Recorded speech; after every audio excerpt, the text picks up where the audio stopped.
have concerns about the size of their organ at some point of their lives. But most men have normal to average penile sizes.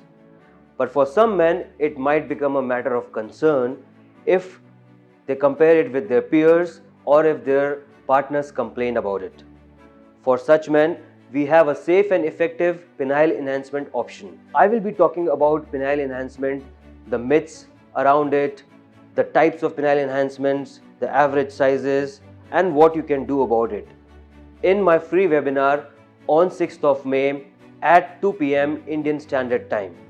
I am Dr. Chirag Bhandari and I am a consultant andrologist at Institute of Andrology and Sexual Health, India. Don't forget to register for this webinar by clicking the link below, or you can also WhatsApp us on the number given below or email us on the email address given below. Thank you very much and see you soon.